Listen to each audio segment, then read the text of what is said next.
परमसुखदं केवलं ज्ञानमूर्तिं द्वन्द्वातीतं गगनसदृशं तत्त्वमस्यादिलक्ष्यम् एकं नित्यं विमलमचलं सर्वदि साक्षिभूतं भावातीतं त्रिगुणरहितं सद्गुरुं तन्नमामि विनायकं गुरुं नमे साखरे नाम विश्रुतं येषां चरणसान्निध्यां जीवा मुक्ता भवन्ति साखरे वंशविख्यातं ज्ञानदानपरायणं विनायकं गुरुं वन्दे भववन्दविमुक्तये पत्रं पुष्पं फलं तोयं यो मे भक्त्या प्रयच्छति तदं भक्तुपरुतमश्नामि प्रेतात्मनः मग निश्चिम भाव उल्लासे मज अर्पावयाचे निमिषे फळ एक आवडे तैसे भल तयाचे हो. श्रीमद भगवद्गीता अध्याय 9व्या अध्यायातील 26 क्रमांकाचा श्लोक आहे. या श्लोकातून भगवंताची भक्ती कशी करावी त्या भक्तीच्या संबंधाने भगवंतांनी विचार प्रकट केलेला आहे.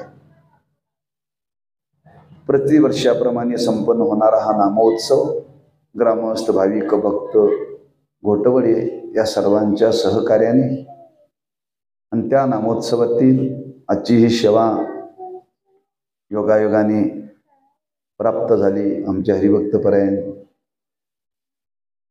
पारमार्थिक स्नेह असलेले संदीप महाराज फळसकर यांच्या संबंधाने तेव्हा काही चाललेल्या ह्या नामोत्सवामध्ये काही चिंतन घडावं, तेव्हा भक्तीचं महात्म्य सांगावं, भक्तीचं महात्म्य जाणून घ्यावं. कारण हा कार्तिक मास आहे आणि कार्तिक मासामध्ये त्या भक्तीच्या संबंधाने विचार मांडलेला आहे. किंबहुना चातुर्मासाचा कालावधी सांगत असताना त्या कालावधीमध्ये साधनेच्या संबंधाने काय विचार प्रकट केलेला आहे. तेव्हा भक्ती ही समाजामध्ये रुजली पाहिजे, प्रत्येकाच्या अंतःकरणामध्ये भक्ती उतरली पाहिजे. किंबहुना भक्ती करण्याकरता मनुष्य जीव याच्यामध्ये प्रवृत्त झाला पाहिजे. आज मनुष्य भक्ती करत नाही का? भक्ती करतो, पण नेमकं त्या भक्तीचं स्वरूप काय हे समाजाला ज्ञात होण्याची गरज आहे बरं का. कारण भक्ती अशी साधना आहे, ती परिपूर्ण साधना आहे. जो कोणी साधना करेल तो निश्चित साध्यापर्यंत प्राप्त होईल. याच अध्यायाच्या शेवटी भगवंताने वर्णन केले. ज्ञानोबराय सांगतात, झड झडोनी वहिला निग हे भक्तीचे वाटे लाग जिया पावशी अव्यंग निजधाम माझे. जो कोणी या भक्तीचं अनुसरण करेल तो कुठं पावेल? माझ्या स्वरूपाला प्राप्त होईल, माझी त्याला प्राप्ती होईल, असं वर्णन केलेलं आहे. मग भक्ती करण्याकरता नेमकं काय करावं लागतं? तर भक्ती करण्याकरता फारसं काही करावं लागत नाही बरं का. जे जे या भूतलावरती ईश्वराने निर्माण केलेलं आहे ते निर्माण केलेलंच त्या ईश्वराला भावपूर्वक अर्पण करायचं आहे. त्यालाच भक्ती ही संज्ञा दिलेली आहे बरं का. कारण ईश्वराने सर्व काही निर्माण केलेलं आहे. हा देहच ईश्वराने निर्माण केलेला आहे, निसर्ग ईश्वराने निर्माण केलेला आहे. आम्ही तुम्ही काहीही निर्माण केलेलं नाही, आपल्यालाच त्यांनी निर्माण केले बरं का. मग आपल्यालाच त्यांनी निर्माण केले, आपण त्याला काय देणार आहे? काय देण्याचं सामर्थ्य आमच्या तुमच्या जवळ आहे. यादी दिल्या संतांनी, दिली इंद्रिय हात पाय कान डोळे मुख बोलाया वचन, जेणे तू जोडशी नारायण नाशे जीव पण भवरोग. हा, सगळं त्या ईश्वराने आम्हा तुम्हाला दिलेलं आहे. हा, आम्ही तुम्ही काय मिळवलेलं नाही आहे. मग त्या ईश्वराने आम्हा तुम्हाला दिलेलं, आपण त्याला काय द्यायचं? काय देऊ शकतो आपण? हा, आपण त्याला काय द्यायचं नाही आहे. त्याने निर्माण केलेलंच त्याला ते द्यायचं आहे बरं का. त्यानं निर्माण केलेलं ते पण देत असताना त्या देण्याच्या माग अंतःकरणामध्ये भाव असावा. आणि भावपूर्वक एखादी वस्तू जर आपण ईश्वराला अर्पण केली तर ती क्रिया न ठरता ती भक्ती ठरते. मग सामान्य लोक आज ईश्वराला काही ना काहीतरी देतात. काय काय देतात त्याचं भगवंतानीच वर्णन केले. पत्रम पुष्पम फलं तोयम योमी भक्त्या प्रयच्छति. त्या ईश्वराला माणसं दर्शनाला जाताना, त्याच्या भेटीला जाताना काहीतरी त्याला घेऊन जातात. काय घेऊन जातात? पत्र म्हणजे पान. पत्रम. पुष्पम म्हणजे फूल. पुष्पम. फलम म्हणजे फळ. आणि तोयम म्हणजे पाणी. यापैकी काही ना काहीतरी माणसं ईश्वराला अर्पण करतात बरं का. कारण एक विधी आहे जगामध्ये, देव आणि संत यांच्या भेटीला जाताना रिकाम्या हाताने जाऊ नये. रिक्त हाताने जाऊ नये. आपल्याला एवढंच माहिती आहे, पाहुण्याकडे जाताना रिकाम जाऊ नये. हा, काही ना काहीतरी घेऊन जावं. तसं देवाच्या दर्शनाला, देवाच्या भेटीला, संतांच्या भेटीला, गुरूंच्या भेटीला जाताना रिकाम्या हातानं जाऊ नये. मग काय घेऊन जावं? त्याला जे आवडतं ते घेऊन जावं. त्याला जे आवडतं ते घेऊन जावं. बरं, त्याला जे आवडतं ते आपल्याला तरी माहिती आहे काय? देवाला काय आवडतं? आमची धारणा आहे देवाला फुल आवडतं, देवाला पान आवडतं. वर्णन केले. भगवान शंकराला बेलाचं पान आवडतं, पांडुरंगाला तुळशीचं पान आवडतं, गणपतीला हराटी आवडते. बरोबर आहे ना? असं वर्णन केले. भगवान शंकराला पांढरं फुल आवडतं, गणपतीला तांबडं आवडतं, पांडुरंगाला कमळाचं आवडतं, लक्ष्मीला गुलाबाचं आवडतं, आणि आम्हा तुम्हाला शोची आवडतात. एक आपण मनाची धारणा केलेली आहे, ही वस्तू देवाला आवडते. देवाला आवडते. आणि जे ज्याला जे आवडतं ते त्याला दिलं की ते आपल्याला काहीतरी प्रेम देतात, काहीतरी आपल्याला आशीर्वाद देतात. अशी एक भावना. मग त्या भावनेतून इथं भगवंतांनी एक विचार मांडलेला आहे. पण या सांगण्याच्या मागं मात्र शास्त्र आहे बरं का. आमच्या तुमच्या स्वभावाला धरून जेही वर्णन जरी केलेलं असलं तरी शास्त्र आहे.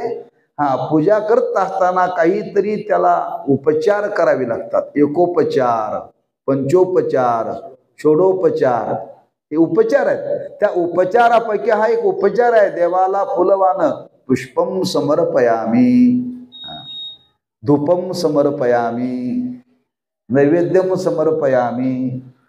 त्याला समर्पण करावं लागतं. पंचामृत स्नानम समर्पयामी, हे समर्पण करावं लागतं. त्या देवाला फुल अर्पण करणं हा एक उपचार आहे भक्ती क्षेत्रातला. मग त्या देवाला ते फुल अर्पण करायचं आहे.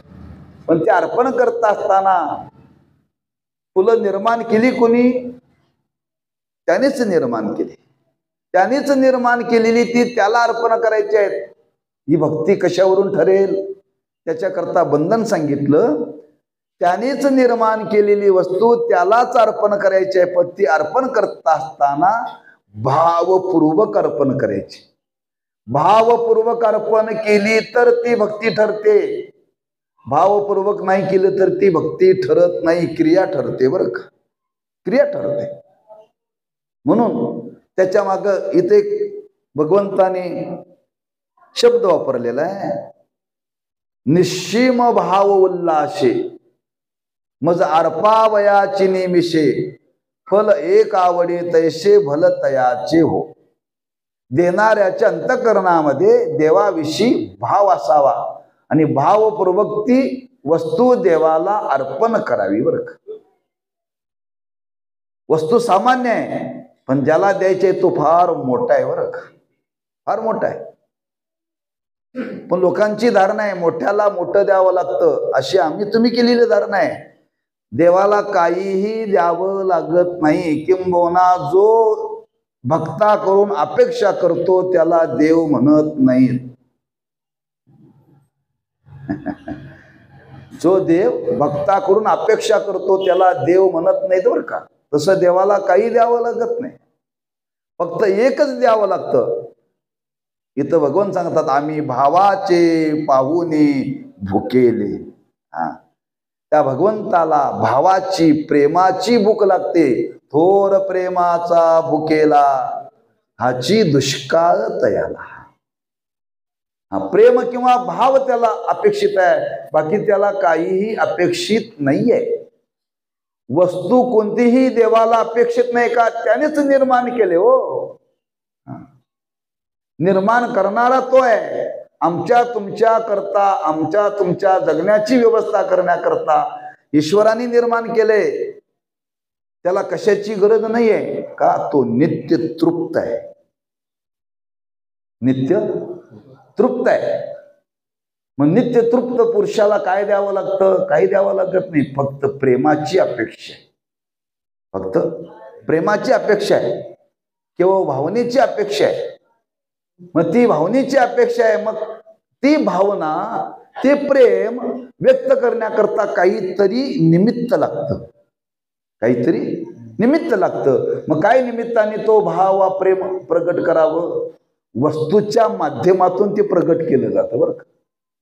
वस्तूच्या माध्यमातून प्रगट केलं जातं. आपल्याकडे आलेली व्यक्ती आहे, आलेल्या व्यक्तीचा आदर करण्याकरता त्याला काहीतरी द्यावं लागतं का नाही? काय देतो आपण? ग्लासभर पाणी आणि अर्धा कप चहा. कशा करता? आलेल्या व्यक्तीचा आदर व्यक्त करण्याकरता. मग कोणी म्हणेल हॉटेलमध्ये सुद्धा तो विकणारा चहा आणि पाणी देतोच, आणि एखाद्याच्या घरी गेल्यानंतर चहा आणि पाणी देतात. फरक काय? फार फरक आहे. हॉटेलमध्ये देणारा माणूस चहा आणि पाणी देतो, तो आदर म्हणून देत नाही, व्यवहार म्हणून त्याचा मोबदला घेतो. लक्षात ठेवा, त्याचा मोबदला घेतो. पण इथं मात्र मोबदल्या वाचून हा विचार आहे. मोबदल्या वाचून विचार आहे बरं का. म्हणजे ती आलेली व्यक्ती, त्या व्यक्तीचा आदर करण्याकरता काहीतरी निमित्त लागतं. तसं त्या भगवंताची भक्ती करण्याकरता काहीतरी निमित्त लागतं. त्याला काही द्यावं लागत नाहीये. मग निमित्त करता काय द्यावं? एखादं तुळशीचं पान त्याला अर्पण करावं, एखादं फुल अर्पण करावं, एखादं फळ अर्पण करावं. नाही काही जमलं तर पाणी अर्पण करावं. कोणाच्या मनी शंका येईल, देवाला पान अर्पण करावं का फुल अर्पण करावं, का फळ अर्पण करावं, का पाणी अर्पण करावं? चारीही अर्पण करावं. चारीपैकी एखादं कमी असलं तर चालेल. पण एक प्रसंग सांगितलेला आहे, कधी कधी झाडाला पानं नसतात, पण कधी कधी झाडाला फुलं नसतात, आणि कधी कधी झाडाला फळ नसतात, पण पाणी कधी नसतं असं घडत नाही बरं का. पाणी कधी नसतं असं घडत नाही. एक काळ असा आहे की त्या काळामध्ये झाडाला फुलंच नसतात, भार येऊन गेलेला असतो. मग त्यावेळी काय करावं? त्यावेळी फक्त एक तुळशीचं पान अर्पण केलं तरी चालेल. म्हणजे एखादी वस्तू देवाला अर्पण केली तरी चालते, आणि अनेक वस्तू अर्पण केल्या तरी चालतात बरं का.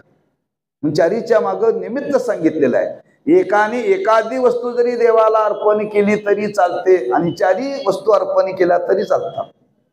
कारण एखाद्याच्या जीवनामध्ये असं घडू शकतं, एक आहे तर एक नाही, म्हणून चारीचा इथं उल्लेख केलेला आहे. किंबहुना पुराणामध्ये एकेकाने एक एक अर्पण केलं अशा कथा सांगितलेल्या आहेत. एकेकाने एक एक वस्तू देवाला अर्पण केली अशा कथा पुराणामध्ये सांगितलेल्या आहेत. तुळशीचं पान अर्पण केलं, कोणी केलं? रुक्मिणी मातेनं तुळशीचं पान. पत्रम फुल कोणी अर्पण केलं? गजेंद्राने. पुष्पम फल कोणी अर्पण केलं? शबरीने. आणि पाणी कोणी अर्पण केलं? रंती देवराजाने. या कथा आहेत पुराणामध्ये बरं का. एकेकाने एक एक अर्पण केलं, आणि ते अर्पण करून त्याच्यातून त्यांनी भक्ती सिद्ध केली बरं का. दुसरं काही केलं नाही. भक्तीची सिद्धी समाजाच्या समोर करण्याकरता त्या भक्तांनी ती वस्तू देवाला अर्पण केलेली आहे. देखावा म्हणून नव्हे, देखावा म्हणून नव्हे. खरंच देव त्या वस्तूचा स्वीकार करू शकतो का, ती वस्तू देवाला प्रिय आहे का, हे दाखवण्याकरता त्या भक्तांनी हे जीवनामध्ये करून दाखवलं. लक्षात ठेवा, एका पारड्यामध्ये सत्यभामेने देवाच्या वजनापेक्षा सोनं घातलं, पारडं वर गेलं नाही. पण रुक्मिणी मातेने फक्त तुळशीचं पान ठेवल्यावर पारडं वर गेलं. तुळशीच्या पानाचं वजन जास्त का सोन्याच्या साखळीचं वजन जास्त? कशाचं जास्त? साखळीचं, नाही का? म्हणून तर माणसं साखळ्या घालतात, तुळशीच्या माळा घालत नाहीत कोणी. हा, व्यवहाराच्या दृष्टीने वजन आहे त्याचं जास्त, व्यवहाराच्या दृष्टीने त्याची किंमत आहे. पण परमार्थाच्या दृष्टीने काहीही किंमत नाही बरं का. सोने रुपे आमा मृत्तिके समान माणिक पाषाण. हा, भगवंतांनी सांगितलं मी सोन्याने प्राप्त होत नाही. सोन्याने प्राप्त होत नाही, सोन्या नाव ठेवून प्राप्त होईल.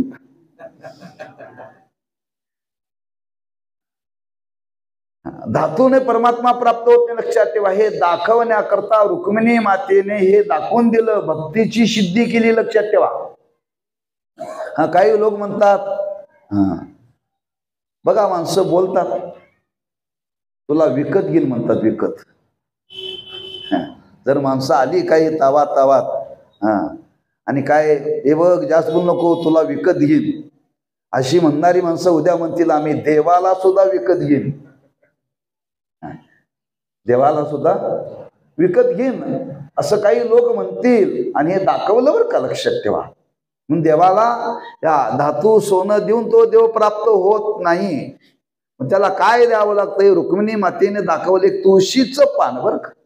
हा, तुळशीचं पान देवाला अर्पण गेल्याबरोबर देव संतुष्ट झाले, देव संतुष्ट झाले बरं का. पण ते देत असताना ते दिलं त्यांनी, पण अतिशय भावाने दिलं बरं का. भावपूर्वक दिलं. आणि त्या भावाचा संबंध देव संतुष्ट झाले. कारण देवाचा एक विचार आहे की एखादा भक्त एखादी वस्तू मला अर्पण करत असताना त्या वस्तूकडे देव कधी पाहत नाही बरं का. वस्तूकडे देव कधी पाहत नाही.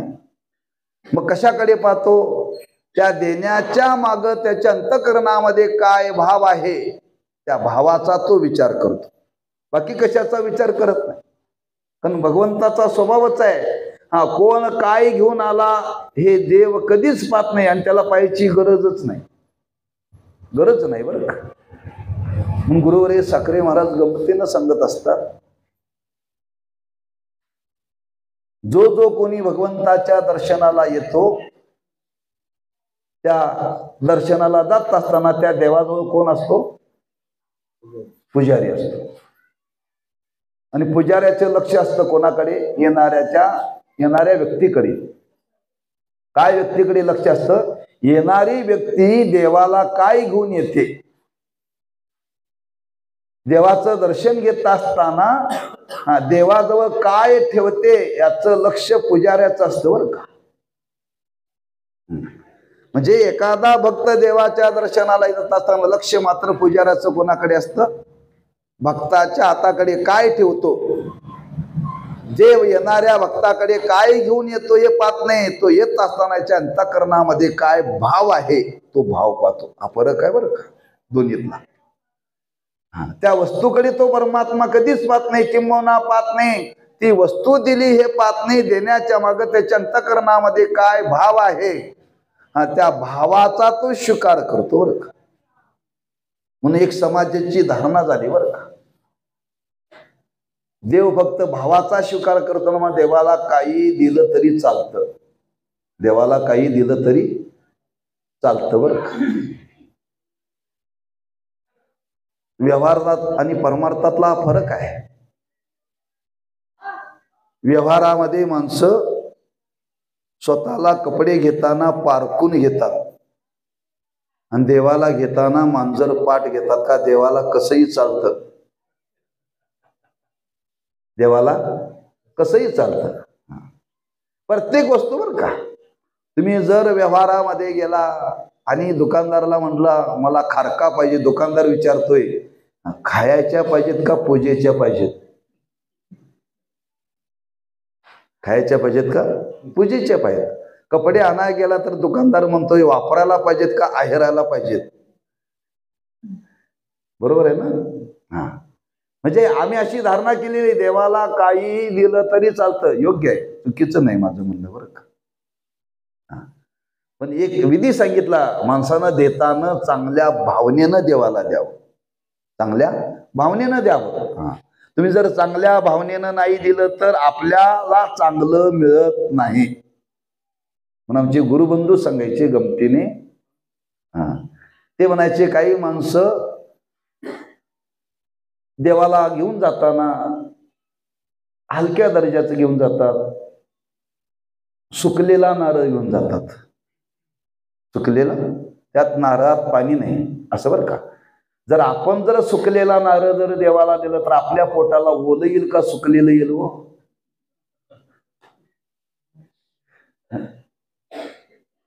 जसं देवाला दिलं जातं तसं देव आपल्याला देतो. येथे द्यावे तैसे घ्यावे, थोडे परी द्यावे. निरस द्यावं बरं का. द्यावं लागतं देवाला, पण ते चांगलं द्यावं, थोडंच द्या, फार देऊ नका. निरे द्यावं, निर म्हणजे निरस, चांगलं द्यावं, चांगल्या भावनेनं द्यावं. म्हणजे देवाला जी वस्तू अर्पण करायची आहे, परमात्मा वस्तूचा स्वीकार करीत नाही, स्वीकार करीत नाही. आणि जर वस्तूचा स्वीकार जर देवाने केला असता तर लोकांनी देवाला काहीच दिलं नसतं. लक्षात ठेवा. जे जे देवाच्या समोर फळं ठेवली जातात त्यातलं एक तरी फळ 8 दिवसात देवाने खावं का नाही? एक तरी खावं का नाही? 8व्या दिवसापर्यंत ती फळं खाण्याच्या स्थितीत राहतात का? नाही. 8व्या दिवशी त्या फुलाबरोबर ती नदीला विसर्जन करावी लागतात. का देव खातच नाही? मग देव खातच नाही तर मग देवाला द्यायचं तरी का? देव खात नाही, फक्त त्यातला भाव स्वीकारतो, त्यातला भाव स्वीकारतो. लक्षात ठेवा. पण खरंच जर देवानी जर खायचं ठरलं असतं तर लोकांनी काही दिलं नसतं. लक्षात ठेवा. रोज आपण देवाला नैवेद्य दाखवतो, दाखवतो का देव खातो? दाखवतो. देव खात नाही, फक्त एकाच बहादरांनी खाऊ घातलं देवाला. संत शिरोमणी नामदेव राहिले. बाकी कोणी देवाला खाऊ घातलं नाही. गोपाळांनी खाऊ घातलं. आणि तेवढी भक्ती पाहिजे ना. म्हणजे भक्तीच्या द्वारे खाऊ घालता येतं, पण वास्तविक देव खात नाही. म्हणून गुरुवारी साखरे महाराज सांगत असतात, देव जर खायला लागला असता तर लोकांनी काय केलं असतं माहिती आहे? संदीप महाराज लक्षात ठेवा, मार्मिक शब्द आहे. लोकांनी देवाचं नाव सुद्धा रेशन कार्डात लावलं असतं. कारण घरात किती माणसं आहेत त्याच्यावरती धान्य मिळतं का नाही? मग लोक विचार, रोज देवाला नैवेद्य राहतो, रोज देव खातो, आणि देव जर खायला लागला तर लोकांनी रेशन कार्डात मध्ये सुद्धा नाव नोंद केली असती. तेव्हा खात नाही हे बरोबर आहे काय? खातो हे बरोबर आहे?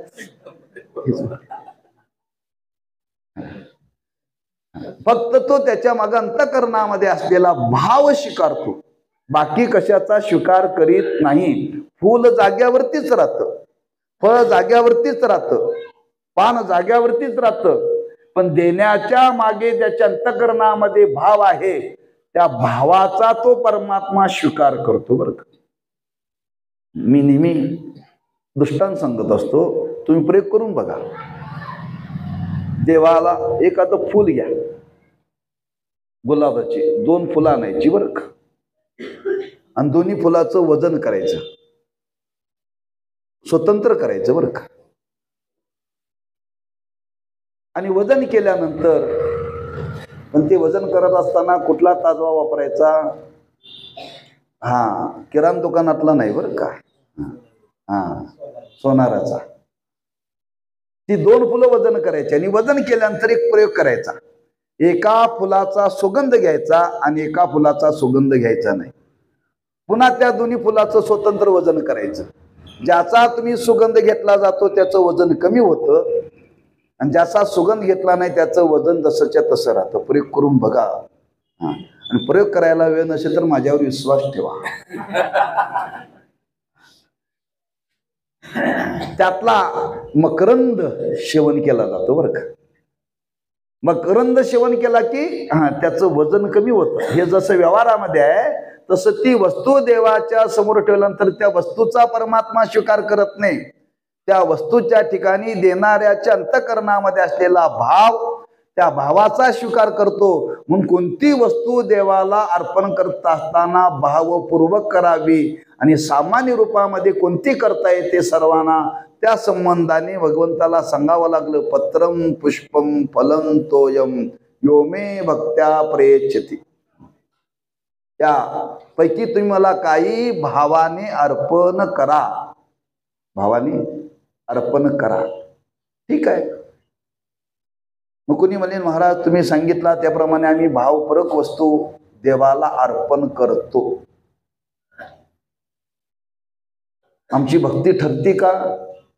त्याचा काय आम्हाला अनुभव आतापर्यंत आलेला नाही आहे. एखादी वस्तू भावपूर्वक देवाला अर्पण केल्यानंतर त्याचा काही अर्पण करण्याला काहीतरी अनुभव यायला पाहिजे का नको? डॉक्टरकडे तुम्ही गेला, पोट दुखालय, डॉक्टरनी गोळी दिली आणि गोळी दिली, ती गोळी खाली, गोळी खाल्ल्यानंतर फरक पडायला पाहिजे काय नको? फरक पडायला पाहिजे ना.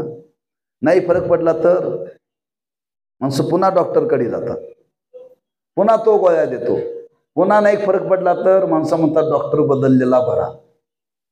डॉक्टर बदलतात बरं का. एखाद्याकडे गुण नाही आला की दुसऱ्याकडे जातात, त्याच्याकडे गुण नाही आला तर तिसऱ्याकडे जातात. तशी माणसं देव सुद्धा बदलतात बरं का. गुण नाही आला की, गुण नाही आला की माणसं देव सुद्धा बदलतात. ही वास्तवता आहे, ही वास्तवता आहे. अहो आपण केलेल्या साधनेतून आम्हाला काहीतरी फलाची प्राप्ती झाली पाहिजे का नाही? काहीतरी अनुभव आला पाहिजे का नाही? येईल. त्याच्याकरता एक विधी सांगितला. ती वस्तू भावपूर्वक देवाला अर्पण करायची, पण ती भावपूर्वक वस्तू अर्पण करत असताना करण्याच्या मागे काहीतरी अंतःकरणामध्ये शुद्धता पाहिजे. काय पाहिजे? शुद्धता पाहिजे. शुद्ध भावनेनं ती वस्तू देवाला अर्पण केली पाहिजे. शुद्ध भावनेनं अर्पण केली तर तो परमात्मा स्वीकार करतो आणि त्याचा अनुभव आपल्याला येतो बरं का, लक्षात ठेवा. पण करणाऱ्याच्या माग शुद्धता, शुद्ध भाव पाहिजे. शुद्ध भाव नसेल तर ती भक्ती ठरत नाही. भाव पाहिजे, त्या भावाबरोबर तो भाव शुद्ध पाहिजे. म्हणून तुकोबारांनी वर्णन केले, भावे गावे गीत शुद्ध करो निया चित्त.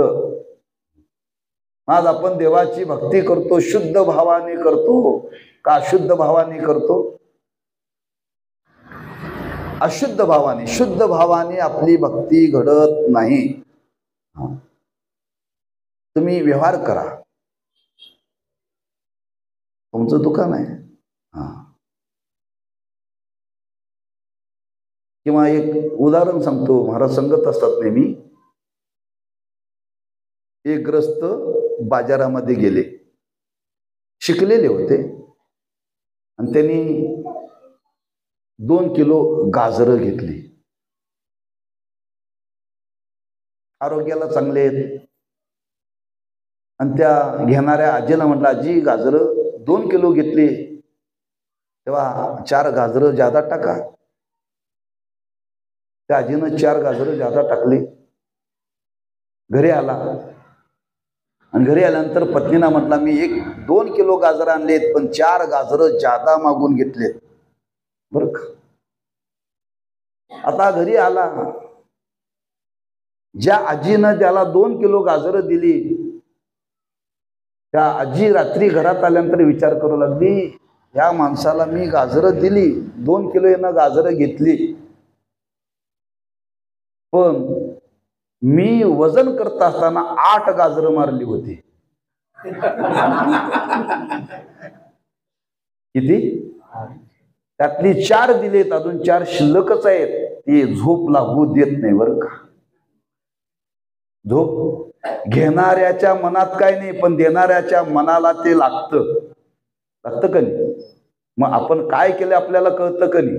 आपण कोणत्या भावनेने दिलं हे देवाला कळतं का नाही. मग देव त्याचा स्वीकार केल्यानंतर झोप समाधानाने लागणार नाही. अनेक त्याचे अनुभव आपल्याला घेता येतात, लक्षात ठेवा.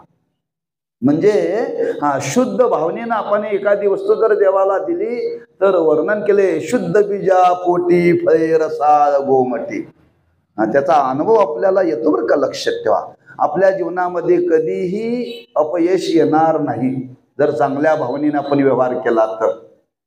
म्हणून शुद्ध भाव असावा, आणि शुद्ध भावाने काहीही तुम्ही देवाला अर्पण करा. अर्पण केलं तर त्या भावाचा परिणाम भगवंतांनी वर्णन केलाय. अरे अर्जुना, एखादा भक्त शुद्ध भावाने जर एखादी वस्तू जर अर्पण करत असेल तर त्या भावाचा परिणाम माझ्या ठिकाणी होतो. कसा होतो? एक आवडे तैसे भलतयाचे हो, भक्तो माझी याकडे दावी आणि मी दोन्ही हात ओढवी, मग देटू न फेडिता शिवी आदरेशी. एखाद्या भक्ताने मला फुल दिलेलं आहे वा फळ दिलेलं आहे. आता फळ दिल्यानंतर आणि फुल, फळाचा आणि फुलाचा विचार करा. फुलाचा संबंध कुठे आहे? घ्राणेंद्रियाशी, नाकाशी आहे. आणि फळाचा संबंध कुठे आहे? तोंडाशी. दोन्हीत किती फूट अंतर आहे? किती फूट अंतर आहे? फूट मी विचारलं. 1 इंचच अंतर आहे. 1 इंचापेक्षा जास्त अंतर नाहीये. तुम्ही एखाद्याला फुल दिलं तर फुल नाकाकडे जातं, आणि फळ दिलं तर ते तोंडाकडे जातं. तोंडातलं नाकात आणि नाकातलं तोंडात कधी जात नाही.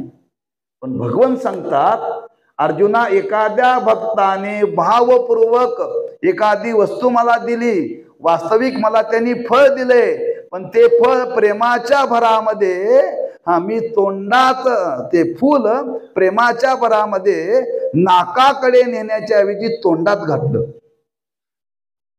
का? देणाऱ्याच्या भावाला देव भुलला. देणाऱ्याच्या वास्तविक देव आहे तो, पण त्या प्रेमामध्ये भावामध्ये देवाला विसर पडतो. ही वस्तू नाकाकडे नेण्याच्या ऐवजी तोंडात घातली जाते. एवढा भावनेचा परिणाम आहे बरं का. तुरुंबावी पण मुखेची घालावी, असं वर्णन केले. विस्तार आहे त्याचा बरं का, पण वेळेचं बंधन दिल्यावर मी त्याचा विस्तार करत नाही बरं का. तात्पर्य, भावपूर्वक वस्तू देवाला अर्पण केली की परमात्मा त्याचा स्वीकार करतो. मग ते काय अर्पण करावं म्हणून त्याच्याकरता यादी दिली, आणि यातली एखादी वस्तू जर तुम्ही भावपूर्वक देवाला जर अर्पण केली तर ती भक्ती ठरते. मग भक्ती सोपे आहे का अवघड आहे? सोपे. आज आम्ही जीवनामध्ये करत नाही का? प्रत्येक जण रोज आम्ही जीवनामध्ये करतो. दुसऱ्याच्या दारातली फुलं माणसं उठायच्या आधी आणतोय. बरोबर आहे ना? आणि देवाला घालतोय बरं का. फार प्रकार आहे, लक्षात ठेवा. मी ते विचार सांगत नाही. पण आपण हे रोज जीवनामध्ये करतो. मग ते कुठून आणला, कशी आणला, काय आणला, तो भाव थोडासा वेगळा आहे. पण त्यातला एक महत्वाचा विचार इथं लक्षात आपण ठेवायचा आहे. ती वस्तू भावपूर्वक देवाला अर्पण करायच्या. आज आपण हे रोज जीवनामध्ये करतोच. हे सगळे उपचार आपण देवाला करतोच, पण ती भक्ती ठरावी, त्या भक्तीची सिद्धी व्हावी असं जर वाटत असेल तर भावपूर्वक ती वस्तू देवाला अर्पण करावी. यालाच म्हणतात भक्ती. आणि हेच भक्तीचं स्वरूप भगवंतांनी या श्लोकातून प्रकट केलेलं आहे. म्हणून तर भगवान सांगतात, पत्रम पुष्पम फलंतोयम यो मे भक्त्या प्रयच्छते तदम भक्तो परुतमस्नामी प्रेतात मनाहा, मग निश्चिम भावोल्लाशे मज अर्पावयाचे निमिषे फळ एक आवडे तैसे भल तयाचे हो. तो अर्पण करणारा कोणीही असो, कोणत्याही जातीचा असो, कोणत्याही वर्णाचा असो, फक्त त्याच्या अंतःकरणामध्ये शुद्ध भाव असावा आणि तो शुद्ध भाव पाहून परमात्मा त्या वस्तूचा स्वीकार करतो, असं त्या भक्तीच्या संबंधाने एक विचार या श्लोकातून भगवंतांनी प्रकट केलेला आहे. अशी भक्ती आमच्या जीवनामध्ये उत्तर घडो. आम्ही हे करतोच, असा भाव आमच्या अंतःकरणामध्ये निर्माण व्हावा आणि तो शुद्ध भाव निर्माण व्हावा आणि शुद्ध भावाने आमच्या जीवनामध्ये ही क्रिया घडावी. ती भक्ती सिद्ध होईल आणि एकदा भक्ती सिद्ध झाली की कालांतरे त्या भक्तीचा परिणाम परमात्मा आपला स्वीकार करेल. आणि एकदा परमात्म्याने स्वीकार केला मग जगामध्ये कोणी स्वीकार केला नाही तरी चालेल. जगाने स्वीकार करावा का देवाने स्वीकार करावा? देवाने स्वीकार करावा. शबरीचा स्वीकार कोणी केला? देवाने केला. आमची अपेक्षा आहे गावाने स्वीकार करावा आणि गावाने स्वीकार केला तर गावातले लोक पहिली पुण्यतिथी घालतील, पुन्हा आयुष्यभर विचारणार नाहीत. पण देवाने स्वीकार केला तर तुमची कुठंतरी इतिहासामध्ये पुराणामध्ये नोंद होईल. एवढं सामर्थ्य या भक्ती क्षेत्रामध्ये आहे आणि अशी भावपूर्ण साधना आमच्या जीवनामध्ये घडावी एवढी त्या भगवंताच्या चरणी प्रार्थना करून सेवेला पूर्णविराम. पुंडलिक वरदारी विठ्ठल श्री ज्ञानदेव तुकाराम.